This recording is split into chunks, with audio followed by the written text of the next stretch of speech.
SD राज English में आपका स्वागत है। आज हम चर्चा करेंगे शेक्सपियर के हिस्टोरिकल प्ले पर। इसके पहले मैंने शेक्सपियर का एक हिस्टोरिकल प्ले पर वीडियो बनाई है और उसका नाम है किंग जॉन। तो शेक्सपियर ने जिस ऑर्डर पे लिखा है मैंने उस ऑर्डर पे प्ले नहीं मतलब मैं आपको प्ले नहीं प्रोवाइड करूँगा, बल्कि मैं उस ऑर्डर के माध्यम से आपको प्ले प्रोवाइड कराने का प्रयास करूँगा कि जिनका जो है हिस्ट्री में मेंशन किया गया है। कहने का मतलब जैसा हिस्ट्री में उनका प्लेस है। मैं ऐसा क्यों कर रहा हूँ कि जिससे आपको समझने में आसानी हो। दूसरी चीज़, मैं आपको स्टोरी इस वे में जो है पहले बताऊँगा कि आपको जो है स्टोरी, पहले स्टोरी का आउटलाइन आपको मिले, एक स्टोरी आपके दिमाग में समझ में आए। अब जैसे मान लीजिए अभी मैं आपसे ये बोलूं कि आप हैमलेट स्टोरी मुझे सुनानी है, आपको 1 मिनट में सुना देनी है, आपको कोई प्रॉब्लम नहीं होगी, आप सुना देंगे। मैकबेथ आपको सुनानी है, 1 मिनट में आपको सुनाना है, आप सुना देंगे। हिस्टोरिकल प्ले अगर जो मैं आपको बोलूं कि हिस्टोरिकल प्ले में आप एक का भी सुना दीजिए तो हो सकता है आप एक की भी सुना पाओ, या हिस्टोरिकल प्ले का नाम आते ही शेक्सपियर के आप एकदम जो है परेशान फील, खुद को जो है बहुत ज़्यादा कंफर्ट फील इनमें आप नहीं करते हैं। तो उसका सबसे बड़ा रीज़न ये है कि पहली चीज़, इसमें हिस्टोरिकल कैरेक्टर बहुत ज़्यादा यूज हुए हैं। उन हिस्टोरिकल कैरेक्टर का आपको नाम याद नहीं होता है, और जब आपको नाम याद नहीं होता है तो आपको स्टोरी याद नहीं होती है। तो मैं आपको जो है पढ़ाने का मेरा एक जो है मतलब अलग तरीका है। मैं आपको बिना किसी नाम का यूज़ किए हुए एक कहानी जैसे सुनाऊंगा। ये सबसे पहले आप ये स्टोरी नहीं, आपको ये समझ के चलना है कि मैं आपको कहानी बता रहा हूँ।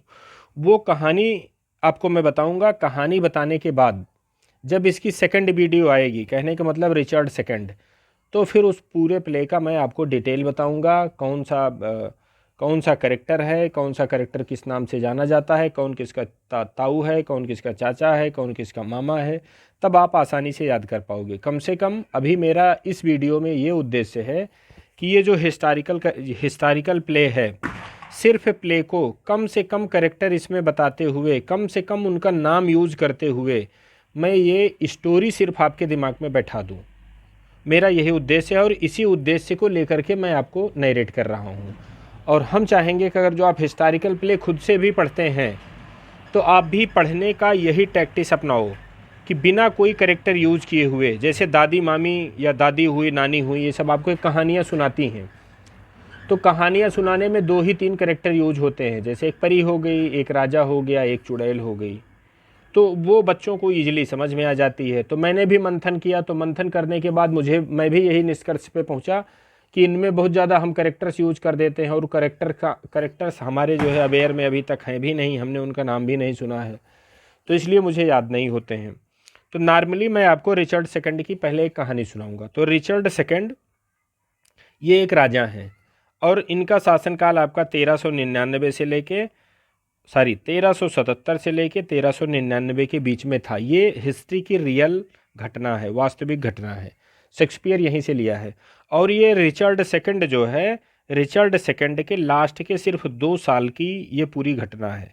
रिचर्ड सेकंड का लास्ट का समझिए 2 साल, कहने का मतलब 99 और 99 के पहले 98, तो कहने का मतलब 98 और 99, 2 ही साल जो शेक्सपियर ने घटना लिखी है, ये टोटल 2 ही साल की घटना है। तो अब इसमें आपको मैं थोड़ा इनका बैकग्राउंड भी बताऊंगा जो कि प्ले में नहीं दिया गया है, प्ले से उसका कोई संबंध नहीं है। रिचर्ड सेकंड को गद्दी इनके बाबा ने दी है। इनके बाबा का नाम है एडवर्ड थर्ड। एडवर्ड थर्ड के एक लड़के हैं एडवर्ड द ब्लैक।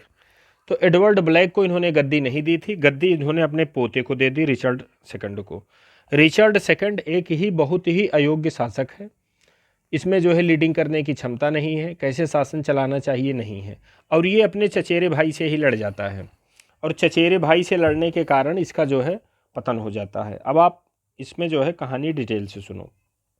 देखो, रिचर्ड सेकंड जो आपका प्ले होता है, मैं कम से कम करेक्टर यूज़ करके आपको यहाँ पे बता रहा हूँ। रिचर्ड सेकंड प्ले जो है आपका जो प्ले होता है, एक होते हैं हेनरी और एक होते हैं मॉबरी। थॉमस हेनरी और मॉबरी, ये दोनों लोग आपस में लड़ाई करते हैं। लड़ाई करने के बाद, अच्छा, ये रिचर्ड सेकंड के जो है चचेरे भाई होते हैं, तो दोनों लोग जब आपस में लड़ाई करते हैं तो ये जो रिचर्ड सेकंड महोदय होते हैं, दोनों लोग इनको जो है दोनों लोगों को देश निकाला कर देते हैं कि चलो हटो दोनों लोग, यहाँ से आप लोग जाइए, और यहाँ बवाल बट्टा आपको नहीं करना है।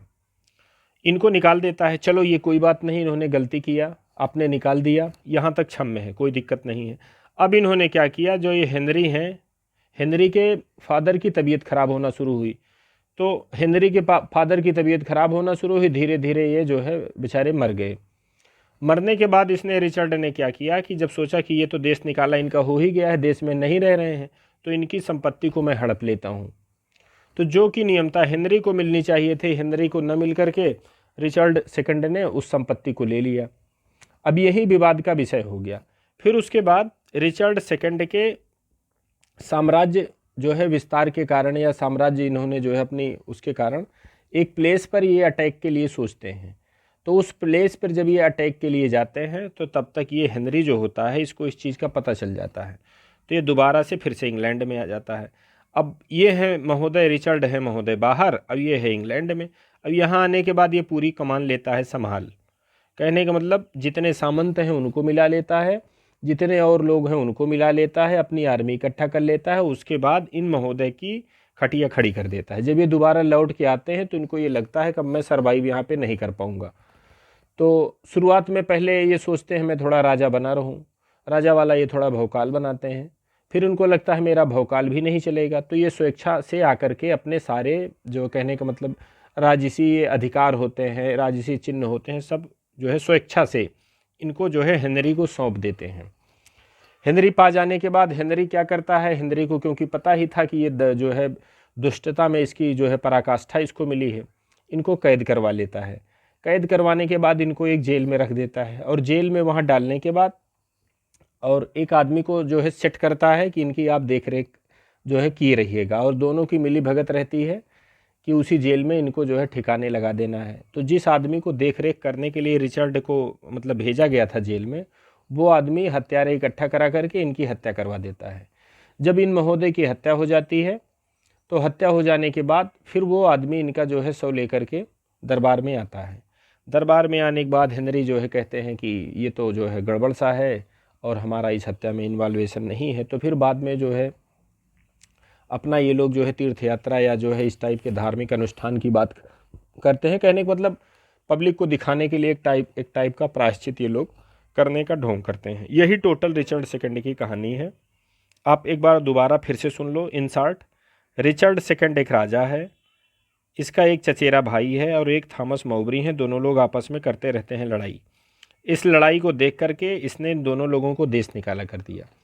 देश निकाला करने के बाद इनके पापा की, हेनरी के पापा की, जो इसका हेनरी के पापा जब ये मर जाते हैं तो संपत्ति जो कि नियमता हेनरी को मिलनी चाहिए थी, हेनरी को नहीं मिलती है। ये रिचर्ड सेकंड इसको हथिया लेता है। तो जब रिचर्ड सेकंड हथिया लेता है, गलत काम इसने किया, तो जाहिर सी बात है जनता भी इनके पक्ष में आ गई। तो और ये तब तक एक जो है जगह पर कब्जा करने के लिए जाते हैं। ये इंग्लैंड खाली हो जाता है तो ये एंट्री कर देता है। हेनरी इंग्लैंड में एंट्री करता है और अपना सारा सब कुछ बना लेता है, मतलब सामंत अपने अकॉर्डिंग टू कर लिया, सारी परिस्थितियाँ अपने अनुकूल कर लिया। जब रिचर्ड दोबारा इंग्लैंड में आते हैं तो वो खुद को मजबूत नहीं पाते हैं। लास्ट में कंडीशन इनकी ये बन जाती है कि खुद इनको सरेंडर करना पड़ता है हेनरी के पास। हेनरी के पास जब ये सरेंडर करते हैं तो हेनरी इनको जेल में डलवा देता है। जेल में डलवाने के बाद एक हत्यारा सेट करके इनकी हत्या करा दी जाती है। तो रिचर्ड सेकंड लास्ट में मार दिए जाते हैं। यही टोटल इनकी कहानी है। और ये जो हेनरी है, यही अगले प्ले में हेनरी फोर्थ के नाम से जाना जाएगा। कहने का मतलब अब ये हेनरी फोर्थ, इतिहास में आप इसको पढ़ेंगे, इतिहास के पन्नों में भी इसका अंकन है। अब रिचर्ड सेकंड के बाद आपका हेनरी फोर्थ आता है शासन करने के लिए। तो अगला प्ले आपका कौन सा होगा? हेनरी फोर्थ होगा।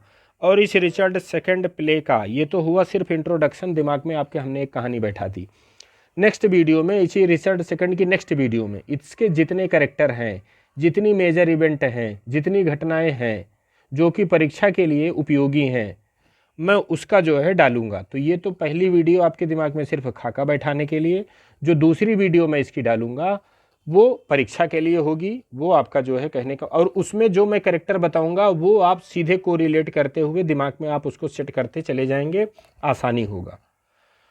और अगर जो ये वीडियो आपको पसंद आई होगी, चैनल को आप सब्सक्राइब कर लीजिएगा, क्योंकि इसी मतलब सरल तरीके से हम आपको इनकी सारी जो है शेक्सपियर के जितने भी हिस्टोरिकल प्ले हैं और भी जितने प्ले हैं सब मैं मुहैया कराऊंगा।